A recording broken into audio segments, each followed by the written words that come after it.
Hello friends, स्वागत है हमारे YouTube channel science is a good servant बैठे बैड मास्टर में। और आज का ऑब्जेक्टिव जो है हमारा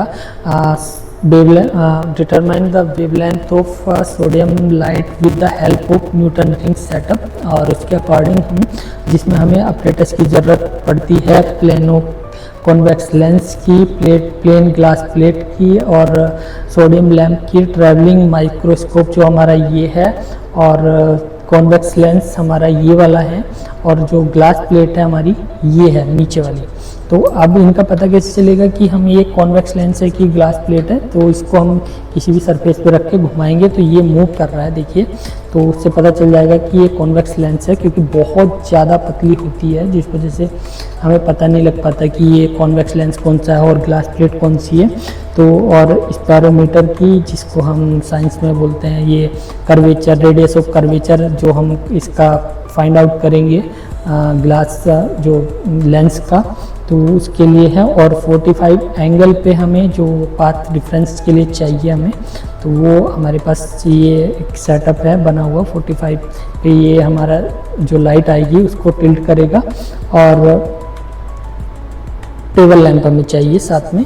तो करते हैं एक्सपेरिमेंट को। तो सबसे पहले हम जो हमारा ये एक ग्लास प्लेट होती है और उसके ऊपर होता है हमारा कॉन्वेक्स लेंस, तो इसको हमें इस तरीके से रख लेना है कि नीचे कॉन्वेक्स ग्लास प्लेट होना चाहिए, ऊपर कॉन्वेक्स लेंस होना चाहिए। और उसको जो 45 डिग्री का हमने जो अरेंजमेंट बनाया था लाइट टिल्ट होने के लिए, उसके अंदर हमने इसको इस तरीके से रख देना है।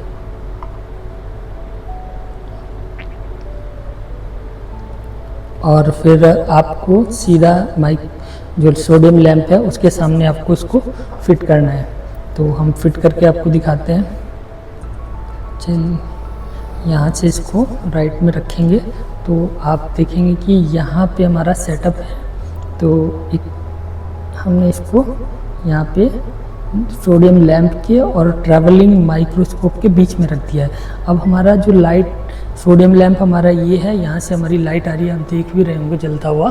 तो सोडियम लैंप से हमारी जो लाइट आ रही है उसको आप देखेंगे तो उस तरीके से सामने से आएगी और यहाँ पे दो पाथ में डिवाइड हो जाएगी 45 एंगल पे। जब आप ये किसी भी प्लेट पे डालेंगे तो यहाँ से दो पाथ में डिवाइड हो जाएगी, दो पाथ में। और एक जो रिफ्लेक्ट होके नीचे जाएगी 90 डिग्री पे, और फिर रिफ्लेक्ट होके नीचे वाली सरफेस से जो नीचे प्लेन प्लेट रखी है उससे हमारा टेलीस्कोप में आएगी, जो हमारा ये माइक्रोस्कोप रखा हुआ है।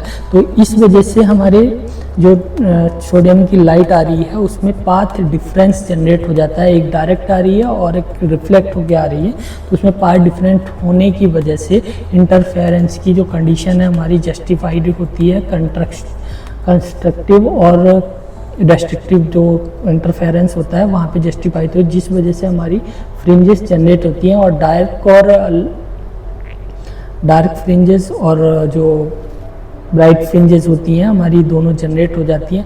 और हमारी जो सेटअप होता है, जो लेंस होता है जिस पे हमने ये लेंस हमने यूज किया है कॉन्वेक्स लेंस, इसका जो कर्वेचर होता है वो सर्कुलर होता है। और इन दोनों के बीच में अगर हम बात करें तो जब हम इसे ग्लास प्लेट को और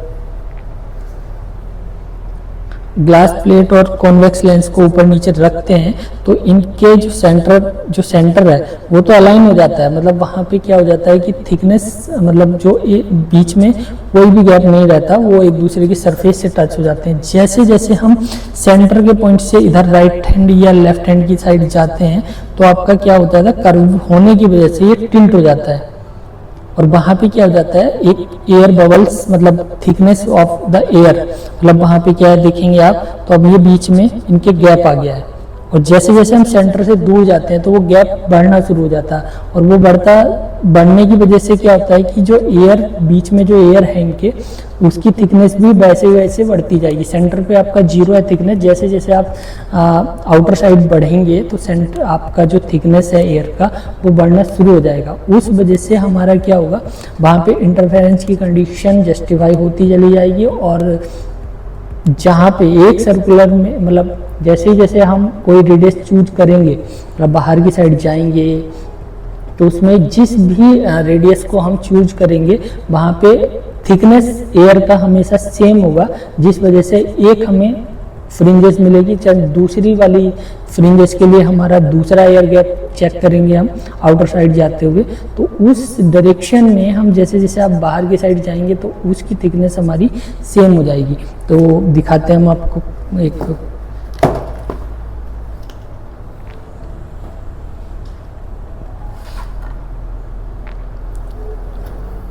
यहाँ पे आप देख सकते हैं कि जो हमने सर्कल बनाया है इसमें जब हमारा कॉन्वेक्स लेंस रखा हुआ है, नीचे प्लेट रखी हुई है, तो ये सेंटर वाला जो पॉइंट है इसकी थिकनेस आपकी क्या होगा, जो सेंटर से थिकनेस बनाया था हमने वो प्लेट के साथ में 0 हो जाएगा।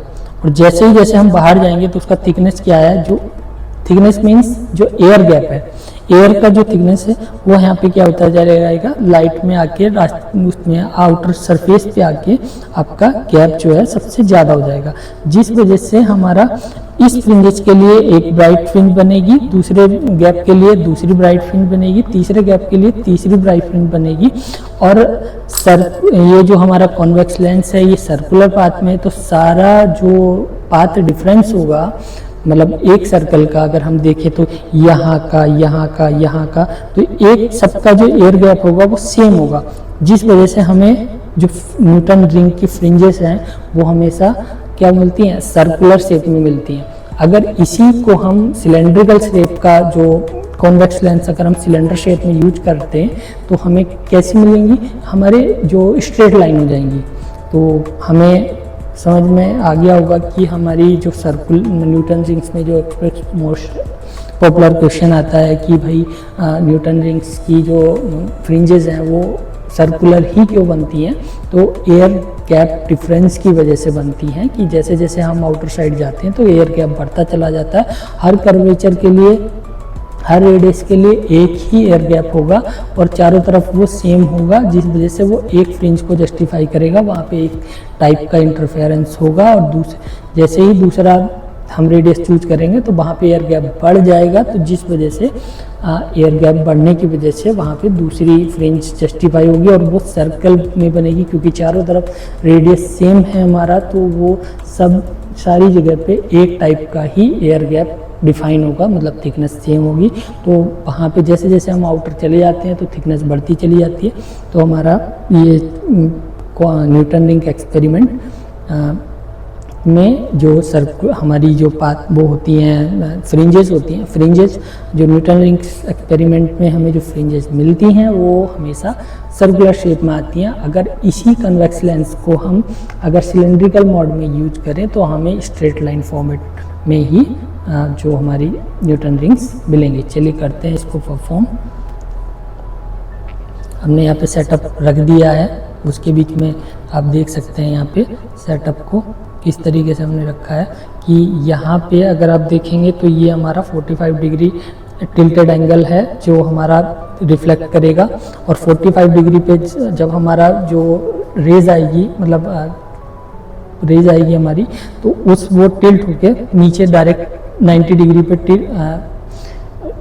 टच कर 90 डिग्री पे टारगेट करेगी। और वहाँ पे हमारे दो लेंस रखे हुए हैं, मतलब एक प्लेट रखी हुई है ग्लास की नीचे वाली और ऊपर वाला कॉन्वेक्स लेंस रखा हुआ है, जिससे रिफ्लेक्ट होके हमारे जो माइक्रोस्कोप है ये रखा हुआ है ईयरपीस, इसमें हमारा एक विजन बनेगा। इंटरफेरेंस की कंडीशन जस्टिफाई होगी, पाथ डिफरेंस की वजह से पाथ डिफरेंस, फेज डिफरेंस आ जाएगा, जिस 180 डिग्री का फेज डिफरेंस होगा। एक तो लाइट सीधी आ रही है, एक रिफ्लेक्ट होकर ऊपर आ रही है, तो उसमें दोनों में जाने और आने में 180 डिग्री का फेज डिफरेंस आएगा, जिसकी वजह से हमारे इंटरफेरेंस की कंडीशन जस्टिफाई होगी दो तरीके से। तो आप देख सकते हैं हम उसको करेंगे इसमें।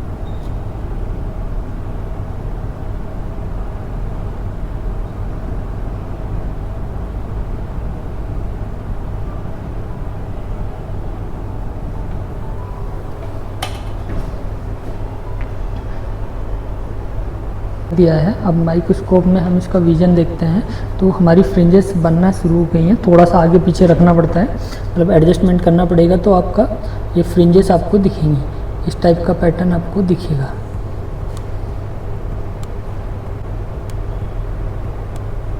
थोड़ा लाइट ऑफ करते हैं तो यहाँ पे एक पैटर्न आपको दिखेगा।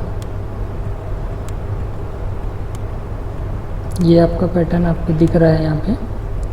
तो ये फ्रिंजेस हमारी बन रही हैं यहाँ पे। अब आपको यहाँ पे दो कंडीशन देखनी है।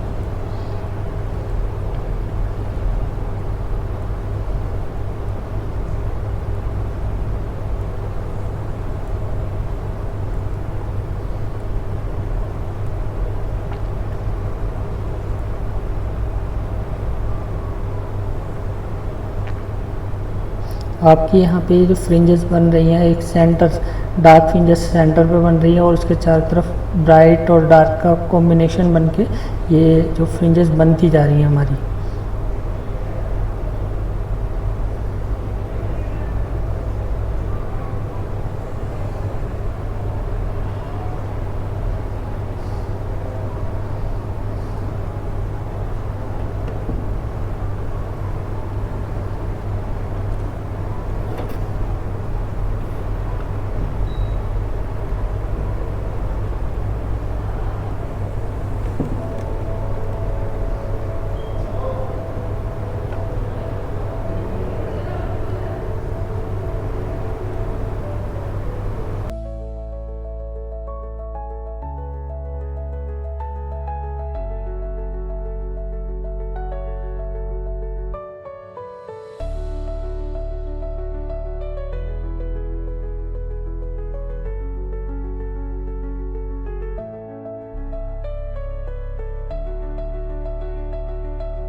पे जो मेन स्केल है आपका, ये मेन स्केल डिवीजन है और यहाँ पे आपका वर्नियर स्केल है। वर्नियर स्केल पे आपके total number of division in 50 है, यानी कि 0.5 तक आपके 50 नंबर ऑफ डिवीजन है। और यहाँ पे जो मेन स्केल है 0 से 1 के बीच में टोटल नंबर ऑफ डिवीजन 1/20 है। तो 1/20 डिवाइडेड बाई 50 आपका जो भी आएगा वो आपका उसमें आएगा सेंटीमीटर में या mm में। तो सेंटीमीटर में अगर हम देखें तो 1/20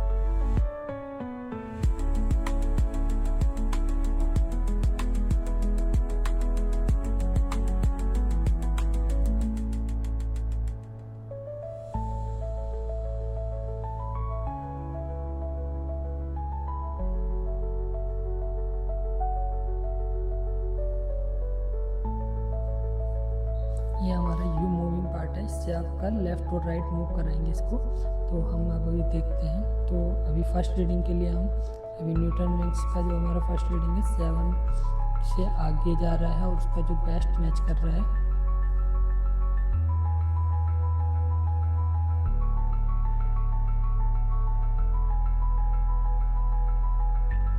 अभी हमने सेंटर पे सेट किया हुआ है, ठीक है। सेंटर पे सेट करने का मतलब है अभी जो हमारा सेंटर पॉइंट डार्क फ्रिंजेस है हमारा, तो वो सेंटर वाला है 7 सेंटीमीटर पे। इसका हमने अभी 7 सेंटीमीटर पे लिया है। जो लेंस है हमारे पास, इसका कर्वेचर फाइंड आउट करने के लिए हमें एक स्पैरोमीटर की ज़रूरत पड़ेगी, जो कि हमारे पास है। अभी हमने जो उसका स्पैरोमीटर का जो 0 है वो मैच करा लिया है और हमने इसको इसके ऊपर रख दिया है। अब यहाँ से आप देखेंगे कि अगर कर्वेचर इसका नीचे हमारा, देखिए कागज़ इसका जस्ट नीचे से निकल जा रहा है, इसका मतलब ये कर्वी, मतलब इसके बीच में क्या है, गहराई बनी हुई है, डिफरेंस है। तो अब हम इसको थोड़ा थोड़ा घुमाएंगे यहाँ से। अब ये पूरा टच हो गया है। अब आप देखेंगे तो यहाँ से कागज़ नहीं निकलेगा इसके नीचे से, तो इसका मतलब ये आपकी एक्चुअल कर्वेचर की जो उसकी रेडियस है, तो यहाँ से निकाल सकते हैं। और लेग्स की जो फॉर्मूला होता है R = L² by H plus H by 2, तो वहाँ पे जो एल की ज़रूरत पड़ेगी, तो वो दोनों लेग्स के बीच का डिफरेंस निकाल सकते हैं। जैसे यहाँ पे देख सकते हैं आप 3 सेंटीमीटर के आसपास इसका जो डिफरेंस है 3 सेंटीमीटर है, और यहाँ से भी आप देखेंगे तो यहाँ से भी आपका इसमें 3 सेंटीमीटर है। तो कोई से भी दो लेग्स के बीच का डिफरेंस आप निकाल सकते हैं, और हाइट आपको कर्वेचर जो आपका है ऊपर से वो यहाँ से हमें पता लग गया है इसका जो डिफरेंस। ये हमने एडजस्टमेंट कर लिया है। अब हम फ्रिंजेस का आपको दिखा रहे हैं। तो फ्रिंजेस दिखाने के लिए आपको देखना पड़ेगा, जब हम स्केल को ट्रैवल जो माइक्रोस्कोप है उसको मूव कराते हैं राइट हैंड साइड, तो आपको देखिए ये विजन आपका राइट हैंड साइड जाता है जो क्रॉस वायर है, और जब आप इसको क्रॉस वायर को लेफ़्ट हैंड साइड लेके जाते हैं तो आपका ये लेफ़्ट हैंड साइड जाएगा। तो उस तरीके से हम इसको जो हमारा फ्रिंजेस का डायामीटर है वो हम यहाँ से ले सकते हैं। जिस तरीके से जैसे यहाँ पे अभी हमने इसको सेंटर पे अलाइन किया हुआ है। अब अगर हम किसी फ्रिंजेस को जैसे इसका डायामीटर हमें लेना है तो सेकंड फ्रिंज जो आपकी हमने डार्क फ्रिंज को काउंटर किया है, तो सेकंड फ्रिंज आपका ये सेकंड नंबर फ्रिंजेस है। और फिर हम अगर ब्राइट फ्रिंजेस को टारगेट करके चलेंगे तो ब्राइट फ्रिंज ही लेंगे। किसी का वही मन है कि वो ब्राइट फ्रिंज के साथ काम करना चाहते हैं तो ब्राइट फ्रिंज को काउंट करे, और जो डार्क फ्रिंज को काउंट करना चाहता है डार्क फ्रिंज को काउंट करे। तो मैंने यहाँ पे आपका डार्क फ्रिंज को काउंट किया है। अभी जैसे सेंटर में अलाइन किया हुआ है यहाँ पे, अभी जैसा हम देख रहे थे मूव करते हुए इस ट्रैवल माइक्रोस्कोप को, तो अभी हमने जो सेकंड जीरो हमारा ये है 7 सेंटीमीटर के आसपास हमने इसको रखा सेंटर पे, जो अभी पीछे हमने दिखाया था, ये दिखाएंगे अभी। तो अभी आप देखेंगे कि ये सेकंड फ्रिंजेस है जिसका डायमीटर हमें फाइंड आउट करना है। ये फोर्थ फ्रिंजेस है और सिक्स फ्रिंज है और ये 8th फ्रिंज है। इस तरीके से आप और भी रीडिंग्स इसका आप ले सकते हैं। तो जैसे अभी हम क्या करेंगे, जो हमारा जो माइक्रोस्कोप है उस पर जो मेन स्केल है आपका, ये आप देखेंगे मेन स्केल है और ये आपका वर्नियर स्केल है। तो आपको रीडिंग्स लेने के लिए आपको इनका पहले लिस्ट काउंट निकालना पड़ेगा। लिस्ट काउंट निकालने के लिए आप देखेंगे कि यहाँ पे हमारा जो स्केल दिख रहा है 6 और 7 के बीच में, ये 1 सेंटीमीटर स्केल वाला 1 सेंटीमीटर स्केल के आसपास है। तो 1 और 6 और 7 के बीच में 1 सेंटीमीटर है और नंबर ऑफ डिवीजन 20 है। तो मीन्स एक डिवीजन की वैल्यू 1/20 यानी कि 0.050 सेंटीमीटर हो गई। ये आपका मेन स्केल की रीडिंग आ गई है। और जो वर्नियर स्केल की अगर हम बात करें तो यहाँ पे आपको देखेंगे total number of vernier scale. Total number of vernier scale जैसे यहाँ पे 0.1, 0.2, 0.3 दिख रहा है, इससे हमें कोई मतलब नहीं है। केवल हमें यहाँ पे नंबर ऑफ डिवीज़न देखने हैं। यहाँ से यहाँ तक 1 के बीच में 10 नंबर ऑफ डिवीज़न है, तो यहाँ पे 5 दिए हुए हैं, 10, 20, 30, 40, 50। तो यानी कि वर्नियर स्केल पे आपके जो डिवीज़न आए हैं वो 50 वर्नियर डिवीज़न है। और जो लीस्ट काउंट का फॉर्मूला होता है 1 MSD upon total number of in vernier scale. तो आपका जो 1 MSD था मीन्स एक डिवीज़न की वैल्यू जितना थी आपकी मेन स्केल पे, तो 0.050 और डिवाइडेड बाई आपका कितना हो जाएगा 50। तो आप कैलकुलेट करेंगे तो ये आपका 50 सेंटीमीटर समथिंग आ जाएगा, 0.0010 सेंटीमीटर। अभी आप देखेंगे कि जब हम ट्रैवलिंग माइक्रोस्कोप को मूव कराते हैं, ये जैसे यहाँ राइट मूव कराएंगे इसको, हाँ, तो आपका जो देखिए अब हम राइट में मूव कराएंगे तो ये आपका राइट स्केल आपका जा रहा है। और राइट में हमेशा रीडिंग्स क्या होगा, और जब आप पीछे की साइड जाएंगे तो राइट की अगर साइड हम 0, जब हमने 7 सेंटीमीटर पे इसको सेट किया था सेंटर पे, तो अब अगर हम राइट की साइड से आएंगे तो हमेशा रीडिंग्स आपका इंक्रीज होगा। और जब आप लेफ़्ट हैंड साइड जाएंगे सेंटर से, जब आप लेफ़्ट हैंड साइड लेफ़्ट जाएंगे तो आपका डायमीटर हमेशा डिक्रीज होगा, तभी आप आपका डायमीटर निकाल सकते हैं। तो यहाँ से आप देखेंगे कि जब हम राइट हैंड साइड मूव करा रहे हैं स्केल को, इसे घुमा के यहाँ से, तो आपका जो स्केल देखेंगे 7.10, 7.15, 7.20, 7.20 और 12, ये आपका राइट हैंड साइड डायमीटर है। और जब आप लेफ़्ट हैंड साइड मूव कराएंगे तो आप देख रहे हैं कि आपका स्केल जो है लेफ़्ट हैंड साइड जा रहा है, तो आपका डायमीटर हमेशा घटता हुआ आ रहा है। तो आप मैक्सिमम बच्चे यही गलती करते हैं जब आप डायमीटर किसी भी फ्रिंजेस कर लेते हैं कि आपने कोई भी पॉइंट सेट किया तो उसके आप राइट जाएंगे तो प्लस आएगा और लेफ़्ट जाएंगे तो माइनस आएगा, मतलब आपका घट के आएगा। तो आपको यहाँ से, और जो वर्नियर स्केल है आपका, जो मेन स्केल है 6.10 है, 18 है, और मल्टीप्लाई बाई 13 से कर देंगे जो इसका लीस्ट काउंट है, ये आपकी रीडिंग्स आ जाएगी और आपका ये पूरा फॉर्मूला आप कैलकुलेट करके ला सकते हैं। अब बात आती है पी क्या है। पी दो जो हमारी फ्रिंजेस हैं उनके बीच का डिफरेंस है। कोई सा भी आप दो फ्रिंजेस के बीच का डिफरेंस ले सकते हैं, यानी कि 8 और 6 के बीच ले सकते हैं, 8 और 4 के बीच ले सकते हैं, 8 और 2 के बीच ले सकते हैं। मतलब आपको अगर 8 और 2 के बीच लेना है तो P की वैल्यू आपको 6 रखना पड़ेगा, बट आपको इससे ज़्यादा नंबर ऑफ फ्रिंजेस का डायमीटर आपको, यानी कि 15 नंबर ऑफ फ्रिंजेस आपको काउंट करना पड़ेगा। तो अभी हमने P की वैल्यू 4 काउंट किया है। 4 मतलब कि दो फ्रिंजेस के बीच का डिफरेंस जो होना चाहिए डायमीटर के, वो 4 होना चाहिए। जैसे 2 और 4 है, यहाँ पे हम नहीं लेंगे तो 2 और 6 के बीच लिया है हमने, 2 और 4 के बीच लिया है। तो आपका जो P की वैल्यू है आपको सेलेक्ट करना आ गया होगा कि आप P की वैल्यू वही सेलेक्ट करेंगे जो दो डायमीटर्स के बीच का डिफरेंस है। कोई सा भी आप ले सकते हैं, कोई सा भी डायमीटर आप ले सकते हैं। जैसे 2 सेंटीमीटर वाला ले लिया और 4 सेंटीमीटर, तो उसके बीच में 2 ले लिया, 5 ले लिया, वो भी जो भी डिफरेंस आपका है जो आप करना चाहें कैलकुलेट, उससे आप कर सकते हैं। तो आपका ये टेबल आपका बन जाता है। R का वैल्यू निकालने के लिए हम फॉर्मूला यूज करते हैं R is equal to L² / 6H + H/2, और जिसको हम निकालते हैं with the help of spirometer. Spirometer में फॉर्मूले में दो चीज़ें हमें फाइंड आउट करनी है। पहले तो L मीन्स जो दो लेग्स के बीच का जो डिफरेंस है उसको हम फाइंड आउट करेंगे, और H जो हमारा प्लेनो कन्वेक्स लेंस का हाइट होगा प्लेन सरफेस से। तो हम दोनों का, और लीस्ट काउंट जब हम निकालेंगे स्पैरोमीटर का तो 0.01 mm आता है। और जब हम स्पैरोमीटर को रखते हैं प्लेन सरफेस पे तो उसकी सारी वैल्यूज 0 आती हैं, ना ही मेन स्केल होगा ना ही सर्कुलर स्केल होगा, क्योंकि वो तो प्लेन है। और जब कन्वेक्स लेंस पे रखते हैं तो उसमें लेग्स को प्लेनो कन्वेक्स लेंस के ऊपर रख देते हैं, और जो बीच वाला लेग्स है हमारा उसमें कुछ डिफरेंस आता है तो उसको बोलेंगे हम H।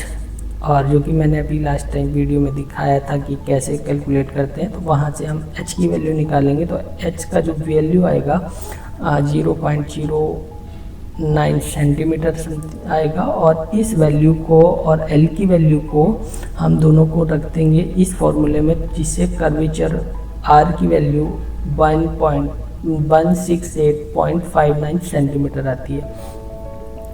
और मैक्सिमम लेबोरेटरी में आप देखेंगे कि जो हमारा कर्वेचर ऑफ लेंस है वो 100 सेंटीमीटर प्लस होते हैं और 200 प्लस माइनस होते हैं। 200 से नीचे मिलेगा और 100 सेंटीमीटर से ऊपर मिलेगा। अगर मान ले सपोज कीजिए अगर 100 सेंटीमीटर से हम नीचे का प्लेनो कॉन्वेक्स लेंस यूज करते हैं तो आपकी जो फ्रिंजेस हैं वो आपको क्लियर नहीं दिखेंगी। ऊपर का यूज करेंगी, 200 से ऊपर का अगर आप यूज करते हैं तो उसमें स्प्लिट हो जाती हैं, मतलब वो भी आपको अच्छी फ्रिंज नहीं दिखेंगे। तो इसीलिए मैक्सिमम हम यूज करते हैं 100 सेंटीमीटर से ऊपर का कॉन्वेक्स लेंस और 200 सेंटीमीटर से नीचे का।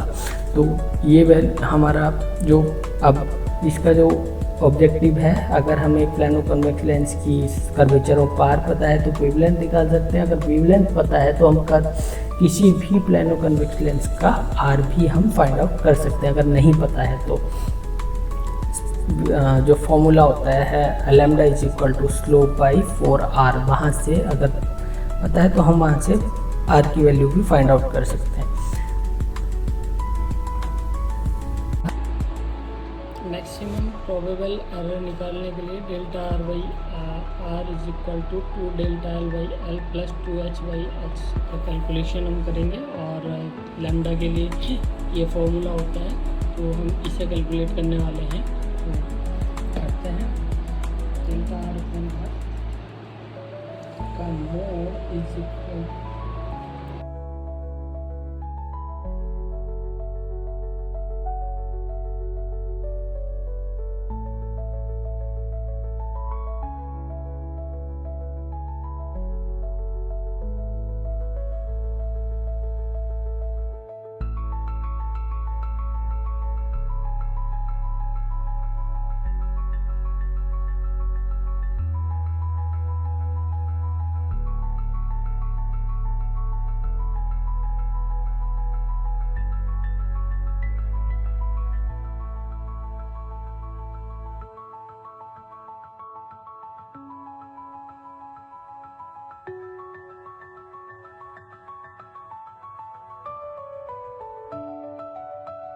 ये हमारा कैलकुलेशन है डेल्टा मैक्सिमम प्रोबेबल एरर निकालने के लिए डेल्टा आर बाई आर, जो कि हमने वीडियो बड़ा ना हो इसलिए हमने कैलकुलेट करके डायरेक्ट उसका स्क्रीनशॉट हमने दिया।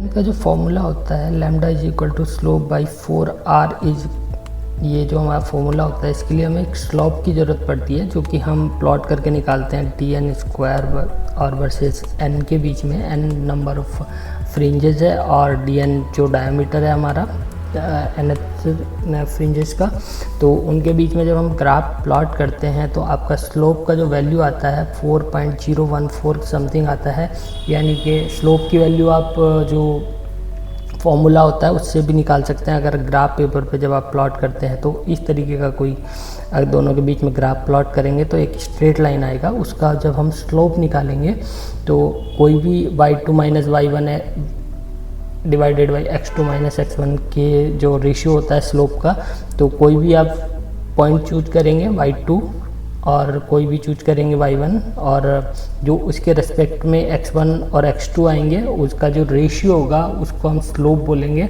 स्लोप की वैल्यू यहाँ पे हम डाल देंगे तो हमारी लैम्डा की वैल्यू फाइंड आउट हो जाएगी। तो इस तरीके से हम इसको कर सकते हैं और या आपको तो वो आप देख सकते हैं। तो ये आपका जो प्रोबेबल एरर की बात करें तो यहाँ पे आर की वैल्यू आती है 0.090 सेंटीमीटर और लैम्डा की बात करें 1.224 सेंटीमीटर और आर जो हमारा वेवलेंथ जब हम लैम्डा काउंट करते हैं तो लैम्डा स्लोप बाई 4r का फॉर्मूला होता है, सेंटीमीटर से सेंटीमीटर कर देते हैं और यहाँ पे देखेंगे 614.66 एंगस्ट्रॉम के आसपास हमारी जो वेवलेंथ इसका फाइंड आउट होता है हमें। और जो एक्चुअल में सोडियम का वेवलेंथ फाइंड आउट होता है तो आप देख सकते हैं कि आपका 5823 एंगस्ट्रॉम से 6000 एंगस्ट्रॉम होता है। अगर आप 6000 एंगस्ट्रॉम होता है, बट हमारा अगर इसमें लैम्डा ऐड करें जो आपका टोटल एरर आएगा लैम्डा प्लस डेल्टा लैम्डा जो एरर आएगी तो 1.2 देख सकते हैं, तो आपका 122 और 146, तो अगर आप देखें तो इतना हमारा एरर था तो 6000 के आसपास हमारी जो फाइंड आउट हुआ हमें कि जो सोडियम लैम्प हमारे पास है उसका हम जो वेवलेंथ हमने फाइंड आउट किया वो lambda is equal to 6146.66 angstrom मिलता है, क्योंकि उसके अराउंड ही है, मतलब ऑलमोस्ट समथिंग बराबर ही है और इतने का एरर है। तो आप देख सकते हैं, तो वो आप देख सकते हैं तो उतने का हमें मिलेगा। तो एरर की वजह से भी ये हो सकता है और कुछ थोड़ी प्रॉब्लम, मतलब इंस्ट्रूमेंट की एरर भी हो सकती है, कर्वेचर में भी कुछ प्रॉब्लम्स आ सकती हैं। तो अब हम ये न्यूटन रिंग्स का जो एक्सपेरिमेंट है ये कंप्लीट हो चुका है। तो हम मिलते हैं नेक्स्ट वीडियो में। Thanks for watching, bye bye, take care, मिलते हैं नेक्स्ट वीडियो में।